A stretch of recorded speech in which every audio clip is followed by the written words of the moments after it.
Welcome back, traders! We're going to be getting into a couple of different stocks that I typically do not cover, and they are absolutely bangers. I would anticipate, or I would plead you guys to stick until the end, because these are stocks that are on the watch list of many traders. And I was talking with someone in the comments today while at work, and they were saying, oh yeah, I love Intel. Intel's great. It is potentially in for a big boom, as the Costco guys would say. 5 big booms right there. Let's get into a different Intel chart, because this one does not give me the full chart. This is not 1975, baby. Give me the full thing. This company's been alive for a very long time. It has been a tech tradition. Come on. Come on. Give me the goods. Come on. Is this thing going to update?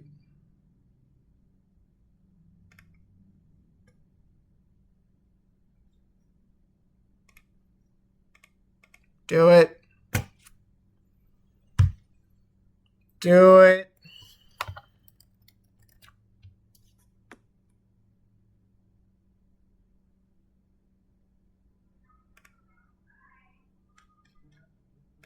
Ha.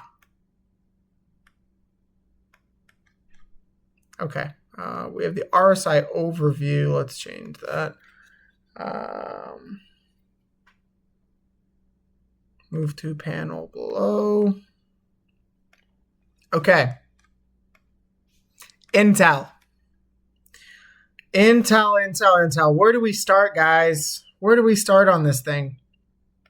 Intel is stupid nasty. And I'll tell you why.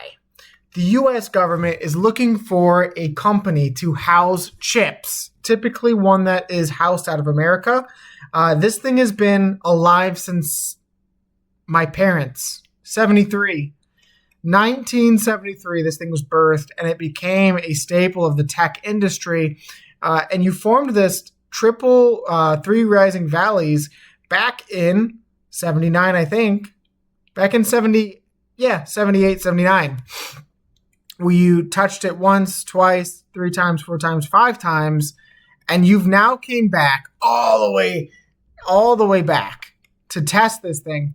And you've held it as a good, solid range, guys. This is not a bear flag. You have ping-ponged around in here. And I can go over what I thought was so bullish on this company before buying shares. I literally bought shares the day before the U.S. announced their 10% partnership in this company. But you have a very, very strong bullish divergence on the monthly RSI. That is an insane buying indicator to me. You see, you made a touch lower in price, and you made a significant higher in the RSI, and you crossed the monthly RSI band. That is absurd. Not only did you do that, I think I have it on Webull as well. You also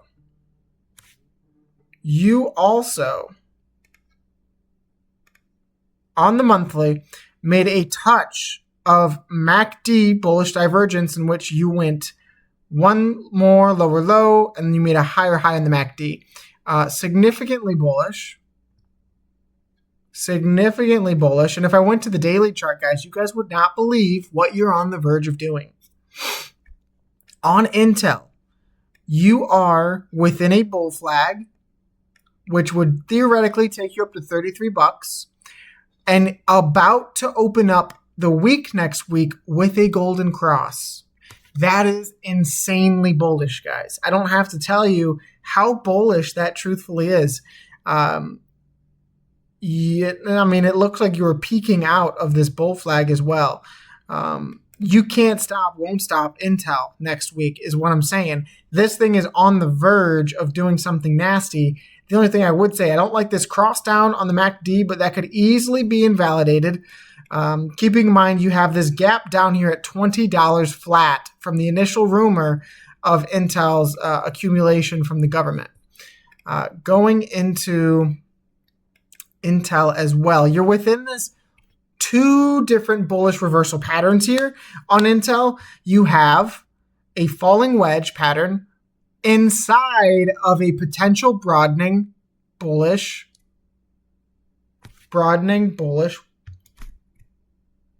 wedge. Bullish broadening wedge, maybe.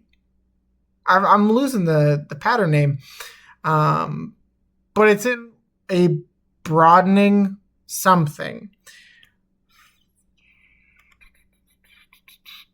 which theoretically, right, you take the profit target. If you were to break it right here, you would put it on top of the falling broadening wedge, and it would take you up to $84. That would be a new all-time high on Intel.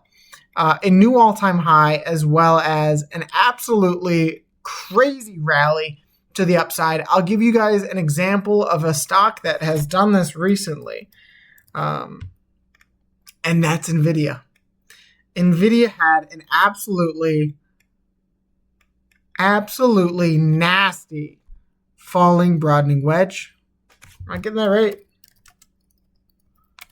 Broadening wedge pattern. I am. Holy Toledo. Are you kidding me? Are you kidding? How is it a wedge when it's broadening? I don't know. I'm not sure. It doesn't make sense. Don't question me. But yeah, you have the bull flag, you have the golden cross, you have the monthly RSI and monthly MACD divergences, and then you have a pattern that played out on NVIDIA pretty much perfectly, guys. When I go to the weekly here, you guys are going to see it probably without me even putting it on there. But you had a beautiful play out of a falling broadening wedge. Let's see. I think it was here. Yeah, it was. You had your falling broadening wedge during the tariff talk time. That played out pretty much perfectly. Bounce, bounce, bounce, bounce, bounce, bounce. And you took that profit target from the final candle, from the bottom of the wedge to the top, put it on top of the breakout, and you could have timed the NVIDIA breakout almost perfectly to the top there at 185. Nearly would be the exact candle close that you failed, and then you actually knifed below the weekly RSI band here. Not to intentionally start to chart NVIDIA. NVIDIA actually looks like it's doing a nasty throwback to the RSI. Oh my God. To the RSI resistance band or resistance line here to potentially make another high in the bull zone. That would be insane on NVIDIA, but that's not what I'm here to cover. I'm here to cover Intel. And then I wanted to do a quick MVIS update from my boy, asking for it in the comments. You're still within this macro falling wedge pattern. You had a fake out breakdown, and then you've been consolidating very, very tightly within this macro falling wedge within a weird wedge here, which you would have until October to trade within. You could potentially break down and go further into this falling wedge all the way up to March of 2026. But one thing is for sure is this thing is coiled.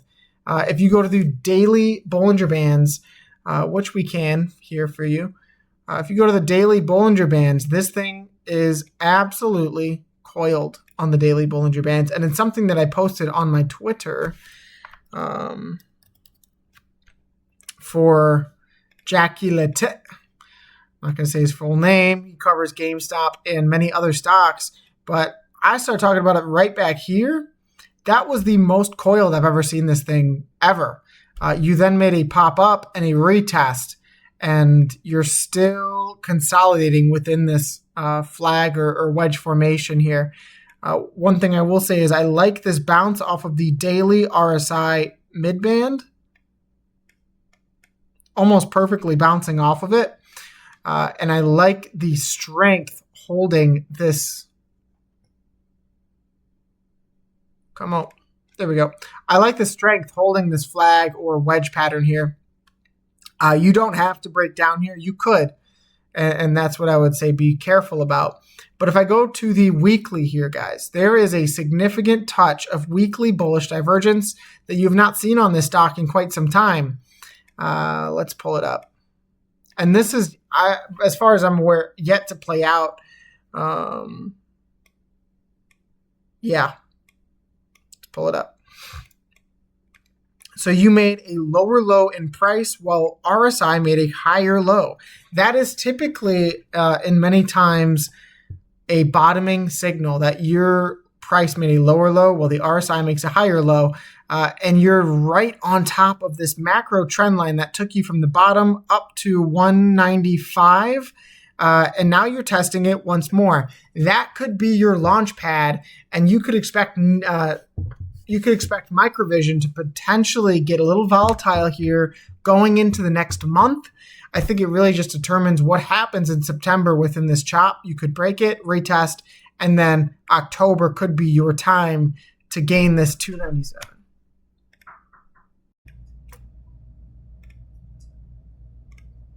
So on MVIS, you've played out this very long scale falling wedge. Broke below, and now you're having the opportunity to see that macro breakout on MVIS. And I would anticipate, if you saw that macro breakout sometime in 2026, I don't think it's going to happen this year, but you could target this gap fill at 582 as the first location to take profit. That is my thesis on MVIS. I do think that this is more of a longer term hold and possibly an acquisition trade in which you're hoping that they get bought out because they work with, I believe it is like, what do they call that? Virtual reality kind of technology that they have patented. So I would expect some kind of pop retest, or you trade sideways into this pop retest. So that is the Saturday update, guys. I'm going to give you a GME update tomorrow going into earnings. Make sure to tune in for that. But for the meantime, guys, God bless each and every one of you. Thank you for tuning in. Thank you for the 373 subscribers now. God bless each and one of you, each and every single one of you guys, and peace.